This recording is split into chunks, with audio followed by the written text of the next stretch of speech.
त्या दिवशी गुढीपाडवा मेळाव्यामध्ये मी जे सांगितलं माझ्या पक्षातल्या सर्व पदाधिकाऱ्यांना आणि माझ्या महाराष्ट्र सैनिकांना की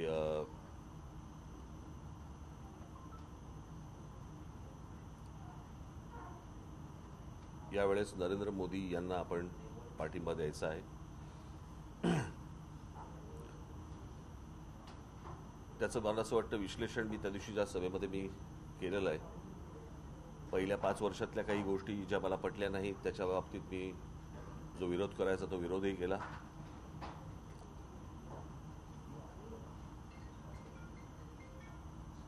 अनेक वेळा सांगतात लोक की राज ठाकरेंनी भूमिका बदलली. प्रश्न 2014च्या अगोदरची भूमिका ही निवडून आल्यानंतर सत्तेत आल्यानंतर जर तिकडे भूमिका बदलू शकते तर मला असं वाटतं की मला भूमिका बदलणं आवश्यक होतं. आणि त्याला भूमिका बदलणं म्हणत नाहीत, त्याला धोरणांवरती त्याला टीका म्हणतात. आणि त्याप्रमाणे त्या प्रकारची टीका मी त्यावेळेला केली. अर्थात ती टीका करताना त्याच्या मोबदल्यात काही मागितलं नव्हतं की मला मुख्यमंत्रीपद पाहिजे म्हणून मी टीका करतोय, माझे 40 आमदार फोडले म्हणून मी टीका करतोय, असल्या कुठच्या गोष्टींमधनं ती टीका नव्हती. ती मुद्द्यांना टीका होती, त्या भूमिकांवरती ज्या केलेली टीका होती. त्याच्यानंतरच्या पुढच्या 5 वर्षामध्ये काही गोष्टी ज्या चांगल्या झाल्या त्याचं स्वागतही मी केलं. जसं 370 कलम रद्द होणं, राम मंदिरसारखा एक विषय, इतका मोठा विषय. म्हणजे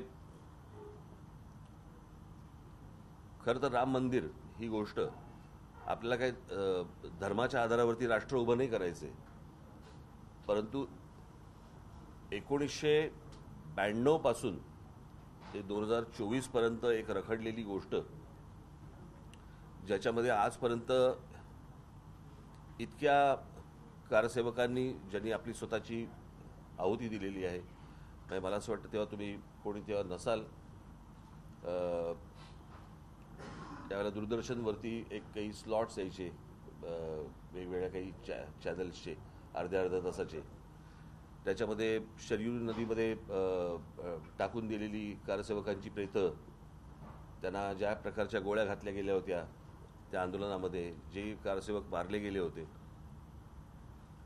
मला असं वाटतं त्या सगळ्या कारसेवकांचे आत्मे शांत झाले असतील आणि ते राम मंदिर उभं राहिल्यावरती. आणि एक निश्चित, जर इतक्या वर्ष प्रलंबित राहिलेला प्रश्न जर नरेंद्र मोदी नसते, जरी सुप्रीम कोर्टाने आदेश दिलेला असला तरी, जर ते नसते तर राम मंदिर उभंच राहू शकलं नसतं. हा तसा अनेक जसे पेंडिंग विषय आहेत तसा हा एक तसाच राहून गेला असता विषय. सो NRCचा विषय असेल, राम मंदिराचा असेल, 370 कलम असेल, अनेक गोष्टींवरती मी त्या वेळेला स्वागतही केलं, अभिनंदनही केलं.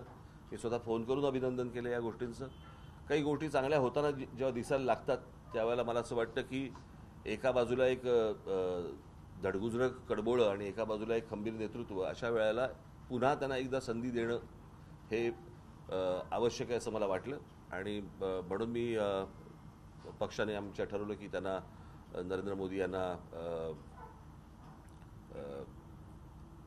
पंतप्रधान पदाची पुन्हा एकदा संधी देण्यासाठी म्हणून पाठिंबा द्यावा. अर्थात महाराष्ट्रासाठीच्या म्हणून आमच्या काही मागण्या आहेत, त्या त्यांच्यापर्यंत जातीलच, त्यांच्यापर्यंत पोहोचल्या जातीलच.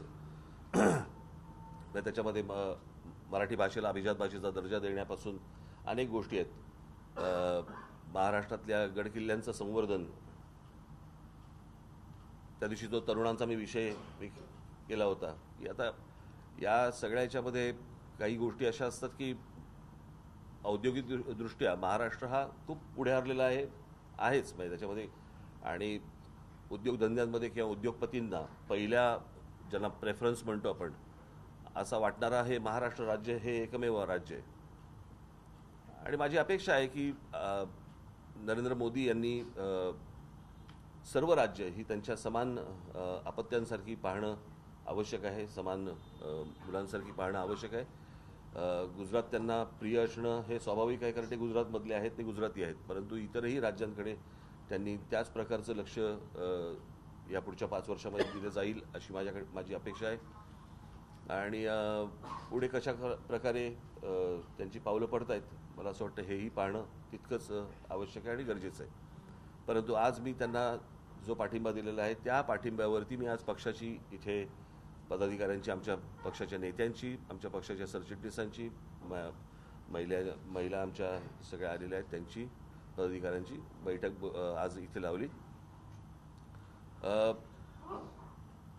भारतीय जनता पक्ष, शिवसेना आणि राष्ट्रवादी काँग्रेस या 3 पक्षातल्या लोकांनी, 3 पक्षातल्या उमेदवारांनी किंवा त्यांच्या लोकांनी आमच्या कोणत्या लोकांशी संपर्क साधायचा आहे, कोणाशी बोलायचं आहे आणि पुढे कशा प्रकारे जायचं आहे या प्रकारची यादी 1-2 दिवसामध्ये आमच्याकडनं तयार होईल. त्याप्रमाणे ती त्यांच्यापर्यंत जाईल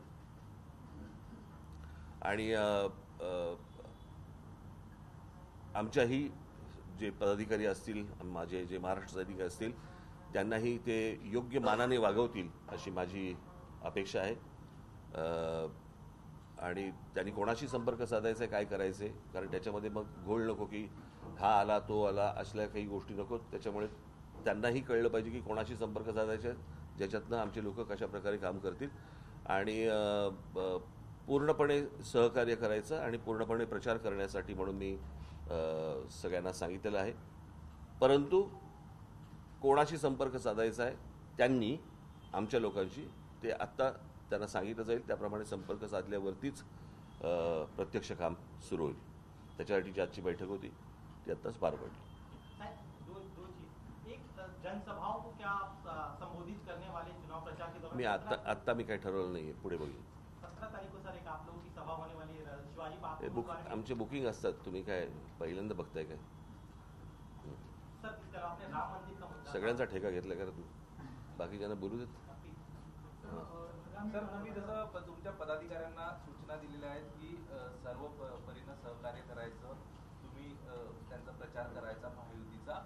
महायुतीकडनं तुम्हाला प्रचाराचं निमंत्रण आलं अनेक उमेदवारांकडनं, तर तुमची भूमिका काय असेल? प्रचार करायला जाणार का? म्हणजे येऊ देत. सकारात्मक असाल का त्यामध्ये? सकारात्मक निश्चित असेल, परंतु अजून मी ठरवलं नाही कुठे घ्यायचं आणि काय घ्यायचं ते. पुढे बघू. माझी चर्चा झाल्यावरती मी सांगेन.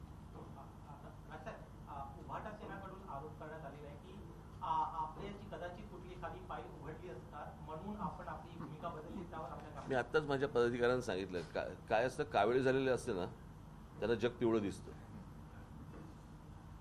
त्याच्यामुळे त्यांचे ते आत्ताच आतून बाहेर आलेले आहेत, त्याच्यामुळे त्यांचा तसा विचार असू शकतो. सर तुमच्या पदाधिकाऱ्यांसोबत ज्या दिवशी तुम्ही भूमिका घेतली, एक उत्तम वक्ते म्हणून संपूर्ण देशात तुमच्याकडे बघितलं जातं आणि तुम्ही महायुतीला पाठिंबा दिल्यानंतर अनेक महायुतीच्या उमेदवाराला हायचं वाटलं असेल ह्या वक्त्याने आपला प्रचार केला तर आपल्याला आपल्या पत्रात अधिकची मतं पडतील.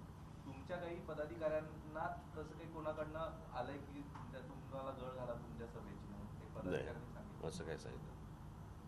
बारामती में आपकी तस्वीर जो अजीत पवार की पार्टी की तरफ से हो रहा आपकी तस्वीर का इस्तेमाल किया जा रहा है, क्या आप लोग से इजाजत दी गई है और आप भी क्या बारामती जाएंगे प्रचार के लिए? चुनाव प्रचार परत आपण तेच बोलतो ना, तेच बोलतो ना आपण. तर मुंबईतील निवडणुकीच्या आधी महाराष्ट्र नवनिर्माण सेनेने शिवाजी पार्कमध्ये सभेची परवानगी मागितलेली आहे. तर ती एकत्रित सभा असेल, मनसे महायुतीचे नेते नरेंद्र मोदी कसं असेल? दर निवडणुकीला अशा प्रकारची तारीख बुक केली जाते. सभा होईल नाही होईल हे आत्ता काही सांगता येत नाही, परंतु एक बुकिंग नावाची एक गोष्ट असते ती दरवेळेला केली जाते. ते काय 5 वर्षाची गॅप पडल्यामुळे तुम्ही सगळं विसरलेलं आहात. सरकारच्या निर्णयानंतर काही पदाधिकारी नाराज झाले, राजीनामे देणं झाले, त्यांच्याशी संवाद साधला का किंवा साधणारा? कोण पदाधिकारी? एक असं समाज माध्यमावर सुद्धा अनेक जण अशा प्रकारचं. काय समाज माध्यमांवरती काय तुमचा जो हा निर्णय आहे महायुतीला पाठिंबा देण्याचा, प्रश्न असा आहे, मी या सगळ्या गोष्टींचा विचार पक्षाचा म्हणून विचार करत असतो. कळलं का? ज्यांना या प्रकारची समजच नसेल आणि उमजच नसेल त्यांनी जो काही निर्णय घ्यायचा तो करावा. लोकसभा निवडणुकीमध्ये अरे तुम्ही काय आलात मुंबईत? आलो. कधी आलात? तुम्ही तुमच्यासाठी हवा पण माझ्यासाठी आलं म्हणजे? मॅप सुद्धा आहे. धन्यवाद. तुम्ही मुंबईत मी आलो मुंबईत. मी ईडी, सीबीआय, एनआय, एनसीबी, ज्युडिशियली या सगळ्या बीट्स बघतोय. कोणाकडनं? हां? नेटवर्किंग मीडियासाठी. त्यांना बोलवण्यात आलं सर, नाशिकवरून त्यांना बोलवण्यात आलं मुंबईसाठी. हो, पण काहीतरी असेल ना, त्याला लेबल असेल ना. असं सांगा ना, मी तेच विचारतोय. हां, मी म्हटलं तुम्ही एवढी नावं घेतली, काय सीबीआय, ईडी बीडी वगैरे. तीच नावं सध्या चालू आहेत. हो, बरोबर आहे. मला ये इकडे. वाटलं होम जॉईन केलेत की काय तुम्ही. हां, बोला बोला. एवढंच आहे की लोकसभा निवडणुकीमध्ये एक जरी उमेदवार तुमचा नसला तरी विधानसभा निवडणुकीमध्ये तुम्ही निवडणुकीच्या तयारीला लागा असा गुढीपाडवा सभेतच सांगितलं. त्याची रंगीत काली म्हणून सुद्धा तुम्ही लोकसभा निवडणुकीकडे पुनर्बांधणी म्हणून बघताय का? कारण गेल्या निवडणुकांमध्ये अशा अनेक जागा आहेत की ज्या ठिकाणी मनसेचा जनाधार प्रचंड होता. अर्थातच बघणार ना मी. त्याप्रमाणे आमच्या लोकांना मी कामाला लागायला पण सांगितलेलं आहे.